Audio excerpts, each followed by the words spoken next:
గురుభ్యో నమః మహాగణాధిపతి నమః. ఈ రోజున మనం గురువాయూరులోని శ్రీకృష్ణ దేవాలయంలో ఉన్నాం. ఇక్కడ ఎంతో ప్రాశస్త్యమైనది.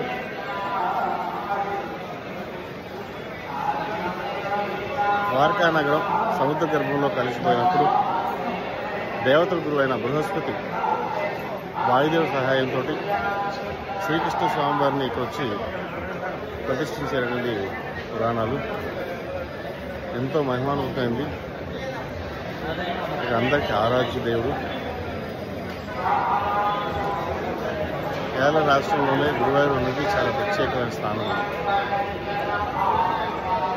కాబట్టి ప్రతి ఒక్కరూ ఈ గురువాయూరు వచ్చి శ్రీకృష్ణ స్వామివారి దేవస్థానం శ్రీకృష్ణ స్వామివారిని దర్శించుకోవడం అనేది చాలా విశేషమైనది.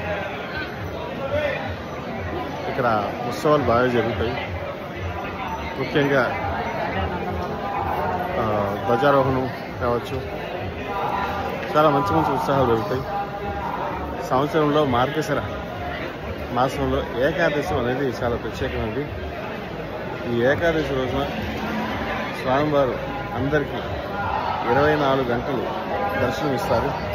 ఇది చాలా విశేషమైనది. ఇక్కడ మరుసటి రోజు దేవాలయం మూసివేసి మళ్ళీ తిరిగి రాత్రి 3 గంటలకు ఓపెన్ చేయడం జరుగుతుంది.